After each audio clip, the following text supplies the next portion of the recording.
third-degree ritual.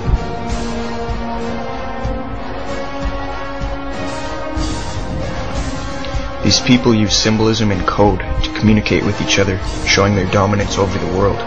You'll notice that the pyramid and the all-seeing eye on the dollar bill is the exact same as the British intelligence service, MI5. This is a display of power. They're saying they control these two countries. Thus, they control the world.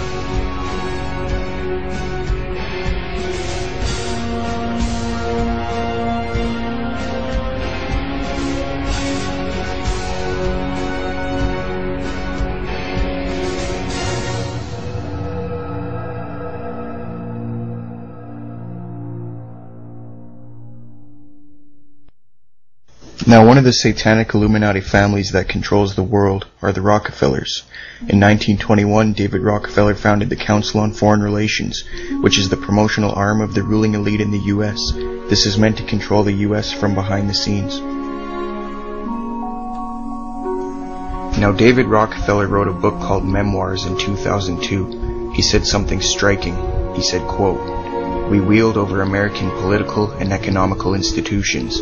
Some even believe we are part of a secret cabal working against the best interests of the United States, characterizing my family and me as internationalists, and of conspiring with others around the world to build a more integrated global political structure, one world if you will.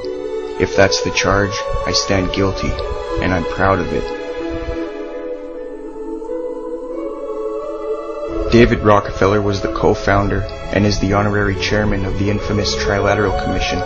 In June 1991, addressing the Trilateral Commission, David Rockefeller said the following: "We are grateful to the Washington Post, the New York Times, Time Magazine, and other great publications whose directors have attended our meetings and respected their promises of discretion for almost 40 years.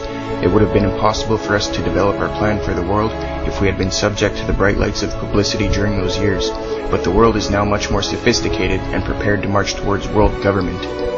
Co-founder of the Trilateral Commission, Bilderberg attendee, and high-ranking Freemason of the Grand Lodge of Pennsylvania, Zbigniew Brzezinski, said the following in 1970, quote, "I have no doubt that the world government will appear in our lifetime. The necessary requirements for final globalization is a continuous regionalization, because that way we move toward larger, more stable, and more cooperative units," unquote. These people are Illuminati, and they all have a common goal, which is a one-world government fascist system. If you've ever heard any of our call-in shows, you know that we have people that think about the conspiracy theories of people like you. You would be a poster child for these people because you have served on the board of the Council on Foreign Relations. You helped start the Trilateral Commission, and you've been to the Bilderberger groups. At the Bilderberg meeting in Baden-Baden, June 6th through 9th, 1991, which saw the debut of Bill Clinton, who was virtually unknown at this time outside of Arkansas, had spent 3 days with the Rockefellers and the elite, and then barely 2 months later he had been nominated as presidential candidate for the Democrats, and another 16 months later he was President of the United States of America. Talk about corruption. The Bilderberg meetings were started by Joseph Hernam Redinger, a 33rd degree Freemason. In 1955 he started the European Community Initiative, which ultimately led to the EU. Now, during the 1980s, the Freemason Romano Prodi was a member of the Bilderberg Steering Committee. In 1999 he was appointed President of the European Commission. High-ranking Freemason Jose Manuel Barroso was in spring 2004 appointed new President of the European Commission. Sometimes I like to compare the European Union as a creation to the organization of empires. The empires. Freemason Wim Duesenberg was treasurer of Bilderberg since 1982.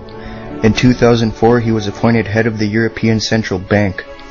On November 18, 2002, the EU Commission announced that the 10 new member states would be admitted on May 1st of the year. May 1st was the day the Illuminati started.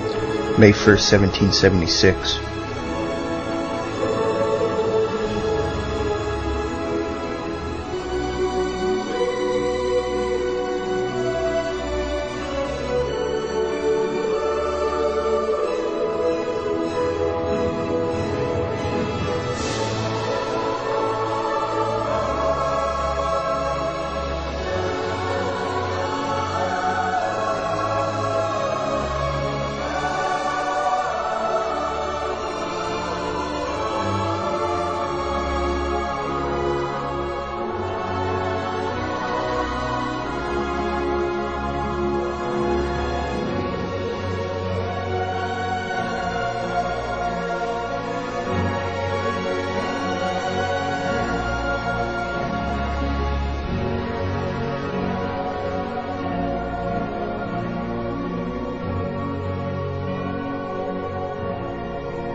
People who are in positions to recognize the elements of Satanism have noticed the similarities between Satanism and Freemasonry.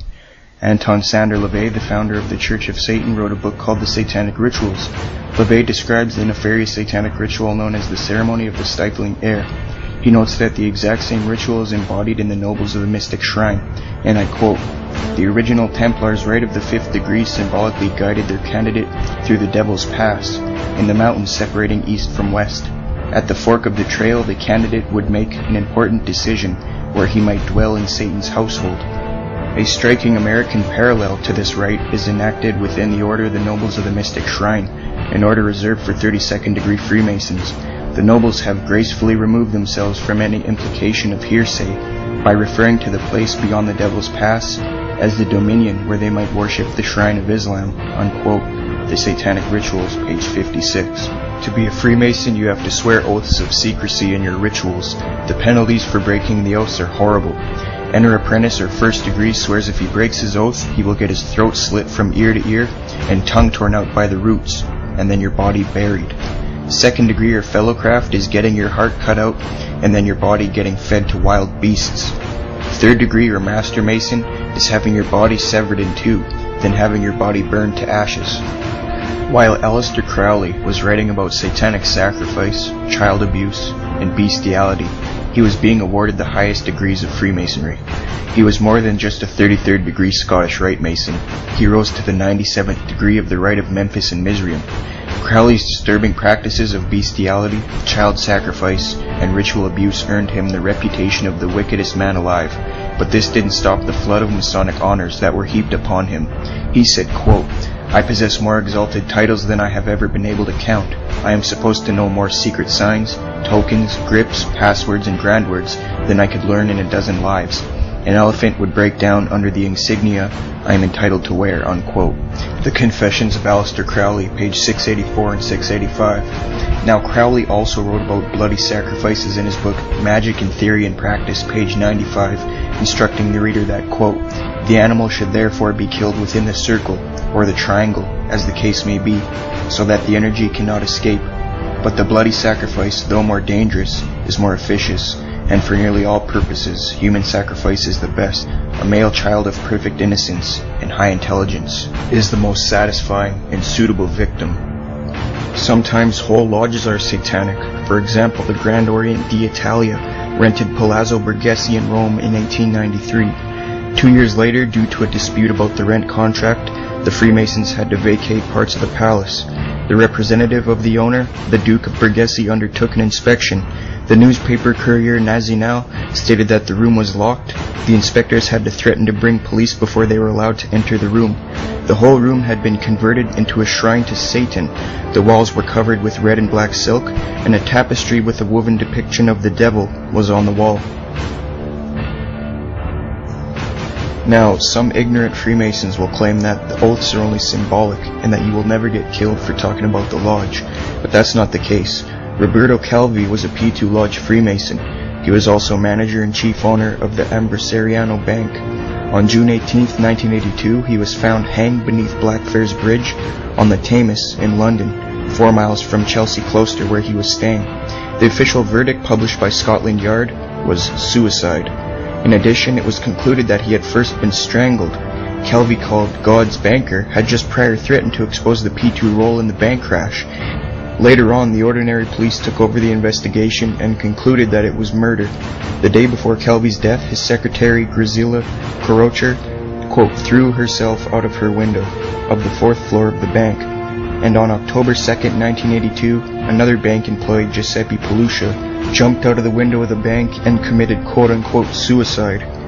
On October 5th, 2005, 5 people were charged with Calvi's murder. On June 6, 2007, all 5 were cleared by the court of murdering Calvi due to insufficient evidence. The court ruled that it was murder, not suicide, but no one was sentenced.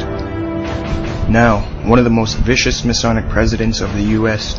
was Harry S. Truman.